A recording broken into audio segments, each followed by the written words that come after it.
دندان El-Baz الفرخ شہ کے فدائی ہے در عدن لال یمن مشک ختن پھول ہے در عدن لال یمن مشک ختن پھول. اور اس کلام کا بڑا ہی خوبصورت شعر ہے، سب سے حسین شعر ہے. میرے اعلیٰ حضرت سرکار آقا کے تعلق سے فرماتے ہیں واللہ جو مل جائے میرے گل کا پسینہ. گل سے مراد سرکار دو عالم صلی اللہ علیہ وسلم کی ذات ہے. سرکار دو عالم صلی اللہ علیہ وسلم کے پسینے میں اللہ رب العزت نے وہ تاثیر عطا فرمائی تھی کہ اگر کوئی آپ کے پسینے مبارک کو لگا لیتا تھا تو اس میں مشک و عنبر سے زیادہ خوشبو آتی تھی. آپ کے پسینے کو اللہ تعالیٰ نے خوشبودار بنایا تھا. آپ کے پسینے کی خوشبو کے آگے مشک و عنبر اور گلاب وغیرہ کی خوشبو بھی کوئی معنی نہیں رکھتی. واللہ جو مل جائے میرے گل کا پسینہ، واللہ جو مل جائے میرے گل کا پسینہ، مانگے نہ کبھی عطر نہ پھر چاہے دلہن پھول، مانگے نہ کبھی عطر نہ پھر چاہے دلہن پھول، مانگے نہ کبھی عطر نہ پھر چاہے دلہن پھول. اور مقطع کا شعر حضور سرکار اعلیٰ حضرت رضی اللہ تعالیٰ عنہ نے حضرت فاطمہ الزہرا رضی اللہ تعالیٰ عنہ اور حسنین کریمین رضی اللہ تعالیٰ عنہما کی شان میں بیان فرمایا ہے. اعلیٰ حضرت سرکار فرماتے ہیں کیا بات رضا اس چمنستان کرم کی، کیا بات رضا اس چمنستان کرم کی، کیا بات رضا اس چمنستان کرم کی. ارے زہرا ہے کلی جس میں حسین اور حسن پھول، زہرا ہے کلی جس میں حسین اور حسن پھول. حضرات نبی کریم صلی اللہ علیہ وسلم کا مقدس گھرانہ یہ گویا کی چمنستان نبوت ہے، اور حضرت فاطمہ الزہرا رضی اللہ تعالیٰ عنہ اس چمنستان نبوت کی ایک کلی ہے، اور امام حسن و حسین اسی کلی سے پیدا ہونے والے دو پھول کا نام ہے. کتنی حسین تشبیہ، کتنی عمدہ تشبیہ اعلیٰ حضرت سرکار نے اپنے شعر میں بیان فرمائی ہے. حضرات آج کی رات بہت عظیم رات ہے، یہ بڑی بابرکت اور مقدس رات ہے. اس رات کے تعلق سے اللہ رب العزت نے پوری سورت ہی نازل فرمائی ہے. اللہ رب العزت ارشاد فرماتا ہے اِنَّا أَنزَلْنَاهُ فِي لَيْلَةِ الْقَدْرِ، بے شک ہم نے اسے یعنی قرآن پاک کو شب قدر میں اتارا ہے. یعنی آج کی رات نزول قرآن کی رات ہے، آج کی رات تکمیل قرآن کی رات ہے. یہی وجہ ہے کہ جتنے بھی حفاظ کرام نمازوں کے اندر، تراویح کے اندر تلاوت قرآن کرتے ہیں، قرآن پاک پڑھتے ہیں، تو اس کی تکمیل اسی شب قدر میں کی جاتی ہے، اسی مقدس رات میں کرتے ہیں، کیونکہ نزول قرآن کی ابتدا بھی اسی رات میں ہوئی ہے اور نزول قرآن کی تکمیل بھی اسی رات میں ہوئی ہے. حضرات قرآن پاک لوح محفوظ سے آسمان دنیا پہ 23 برس کی مدت میں تھوڑا تھوڑا کر کے نازل ہوا ہے. اللہ رب العزت آگے لیلۃ القدر کے تعلق سے ارشاد فرماتا ہے وما ادراک ما لیلۃ القدر، اور اے عام لوگوں تمہیں لیلۃ القدر کی کیا خبر ہے، تمہیں لیلۃ القدر کے مقام کا کیا اندازہ ہے، تم لیلۃ القدر کے مقام کو نہیں سمجھ سکتے ہو. پھر آگے اللہ تعالیٰ لیلۃ القدر کا مقام بیان کرتے ہوئے ارشاد فرماتا ہے لیلۃ القدر خیر من الف شہر، شب قدر یعنی آج کی یہ رات 1000 مہینوں سے بہت بہتر ہے، 1000 مہینوں سے افضل ہے. یہ کسی مولانا کی بات نہیں ہے بلکہ یہ مولا کی بات ہے، یہ پروردگار کی بات ہے. پھر اس کی شان کیا ہے؟ اللہ تعالیٰ ارشاد فرماتا ہے تنزل الملائکۃ والروح فیہا، اس رات میں اللہ کے نورانی فرشتے اور جبریل امین آسمان دنیا سے زمین پر اترتے ہیں. تنزل الملائکۃ والروح فیہا باذن ربہم، اپنے رب کے حکم سے من کل امر سلام ہی حتی مطلع الفجر، اور وہ ہر عبادت کرنے والے پہ سلامتی بھیجتے رہتے ہیں، اور یہ سلامتی بھیجنے کا سلسلہ طلوع فجر تک جاری رہتا ہے، صبح صادق تک جاری رہتا ہے.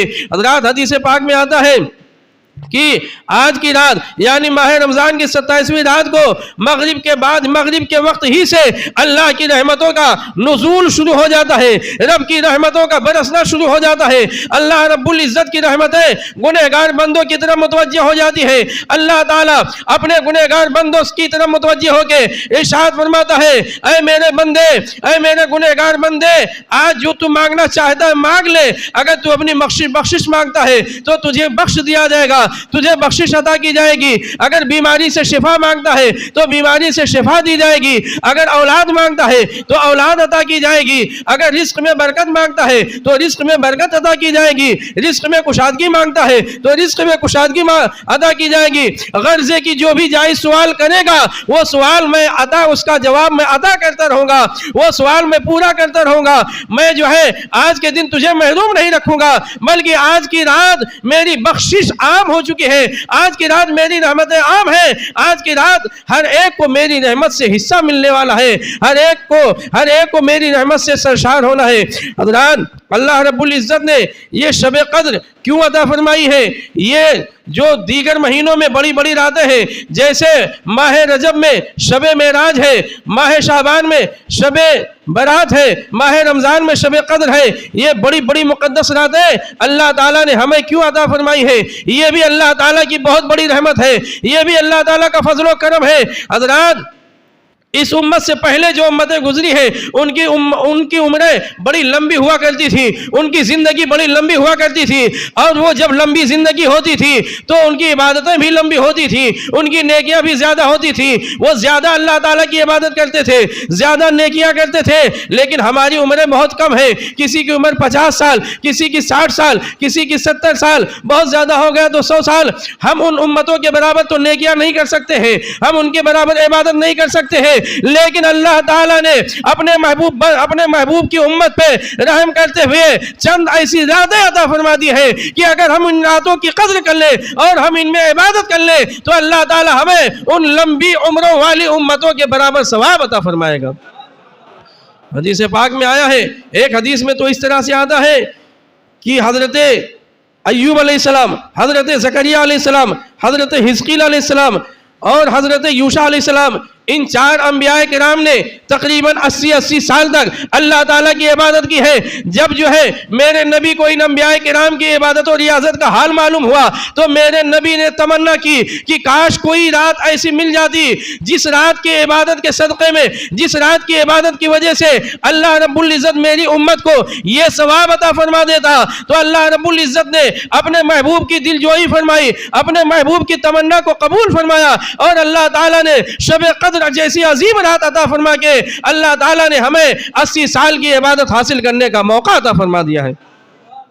اور دوسری روایت کچھ اس طرح سے ہے کہ ایک دن اللہ کے رسول صلی اللہ علیہ وسلم نے صحابہ کے سامنے بنی اسرائیل کے ایک بہت بڑے عابد و زاہد جن کا نام حضرت شمعون رضی اللہ تعالیٰ عنہ بتایا جاتا ہے، آپ نے حضرت شمعون کی عبادت و ریاضت کا ذکر فرمایا، ان کی عبادت و ریاضت کا حال بیان فرمایا۔ حضرت شمعون رضی اللہ تعالیٰ عنہ کو اللہ تعالیٰ نے بہت لمبی عمر عطا فرمائی تھی، اور انہوں نے 1000 مہینے اس طرح سے عبادت کی کہ آپ دن میں روزہ رکھتے تھے اور پوری رات اللہ کی عبادت کرتے تھے، دن میں ہمیشہ کفار و مشرکین کے خلاف تلوار اٹھائے رہتے تھے، جہاد فرماتے تھے، رات میں آپ اللہ تعالیٰ کی عبادت کرتے تھے، ساتھ ہی ساتھ روزہ بھی رکھتے تھے۔ جب آپ نے اور اللہ تعالیٰ نے ان کو یہ طاقت و قوت عطا فرمائی تھی کہ ان کو کوئی بھی قابو نہیں کر سکتا تھا، ان کے اوپر کوئی حاوی نہیں ہو سکتا تھا، ان کو کوئی اپنے گرفت میں نہیں کر سکتا تھا۔ ایک مرتبہ جو ہے جب کفار و مشرکین آپ کے مقابلے سے عاجز ہو گئے، جب انہیں محسوس ہو گیا کہ ہم ان کا مقابلہ تو کر ہی نہیں سکتے ہیں، تو انہوں نے آپ کی دنیا دار بے وفا بیوی کو بہکانا شروع کیا۔ بہت سی عورتیں جو ہے شیطان کے چنگل میں آ جاتی ہیں، شیطان کے پھندے میں آ جاتی ہیں۔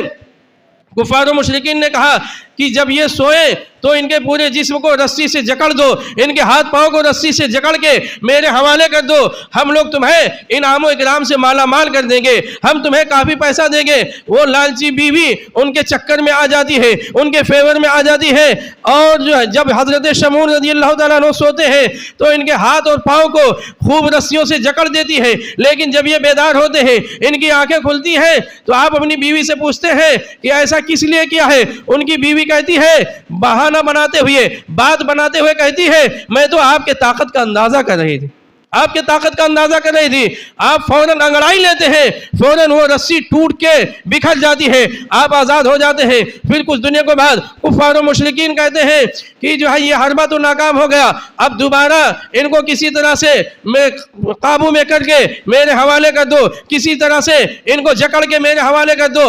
اب جب دوبارہ ایک بار حضرت شمعون رضی اللہ تعالیٰ عنہ سوتے ہیں تو ان کی بیوی مضبوط لوہے کی زنجیر سے ان کو باندھ دیتی ہے، ان کے ہاتھ پاؤں کو باندھ دیتی ہے۔ پھر جب آپ جو ہے اٹھتے ہیں تو دیکھتے ہیں کہ میرا پورا بدن زنجیروں سے جکڑا ہوا ہے، لوہے کی زنجیر سے بندھا ہوا ہے۔ پھر بیوی نے بات بناتے ہوئے کہا کہ میں تو آپ کے طاقت کا اندازہ لگا رہی تھی کہ رسی تو آپ نے کھول لی تھی، یہ زنجیر بھی کھول سکتے ہیں کہ نہیں۔ پھر آپ جو ہے انگڑائی لیتے ہیں، زنجیر ٹکڑے ٹکڑے ہو جاتا ہے، زنجیر سے آزاد ہو جاتے ہیں۔ پھر آپ جو ہے گفتگو کو بڑھاتے ہوئے اپنی بیوی سے کہتے ہیں کہ مجھے دنیا نہ تو کوئی رسی جکڑ سکتی ہے، نہ تو لوہے کی زنجیر مجھے قابو میں کر سکتی ہے۔ اگر کوئی چیز مجھے قابو میں کر سکتی ہے تو یہ میرے لمبے لمبے بال ہیں، یہ میرے گیسو ہیں۔ اگر مجھے ان گیسوؤں کے ذریعے باندھ دیا جائے تو میں آزاد نہیں ہو سکتا ہوں، میں جو ہے قید سے آزاد نہیں ہو سکتا ہوں۔ حضرات، آپ کی اس بے وفا بیوی نے آپ کی اس بات کو نوٹ کر لیا، اور جب آپ دوبارہ سوتے ہیں تو آپ کے گیسوؤں سے آپ کو باندھ دیتی ہے۔ پھر جب آپ کی آنکھ کھلتی ہے تو آپ جو ہے لاکھ کوشش کرتے ہیں لیکن آزاد نہیں ہوتے ہیں۔ اب جو ہے آپ بندھے ہی رہ جاتے ہیں، ہاتھ پاؤں آپ کے بندھے ہی رہ جاتے ہیں۔ آپ کے ہاتھ پاؤں کو باندھ کے کافروں کے حوالے کر دیتی ہے آپ کی بیوی، معاذ اللہ۔ اور پھر وہ کافر آتے ہیں، بڑی بے دردی کے ساتھ آپ کے ناک کو کاٹتے ہیں، آپ کے کانوں کو کاٹتے ہیں، آپ کے ہاتھ پاؤں کو کاٹتے ہیں، اور تڑپا تڑپا کے آپ کو شہید کر دیتے ہیں۔ حضرت شمعون رضی اللہ تعالیٰ عنہ جام شہادت نوش کر لیتے ہیں۔ لیکن جب سرکار دو عالم صلی اللہ علیہ وسلم نے حضرت شمعون کی عبادت و ریاضت اور ان کے جہاد اور ان کی شہادت کا واقعہ صحابہ کے سامنے بیان کیا تو صحابہ کرام نے عرض کیا رسول اللہ، ہم تو ان کی برابر عبادت کر ہی نہیں سکتے ہیں، ہماری تو اتنی لمبی زندگی ہی نہیں ہو سکتی ہے، کیونکہ 1000 مہینہ یہ 83 سال 4 مہینے کے برابر ہوتا ہے۔ 83 سال 4 مہینہ ہم لوگوں کی عمر ہی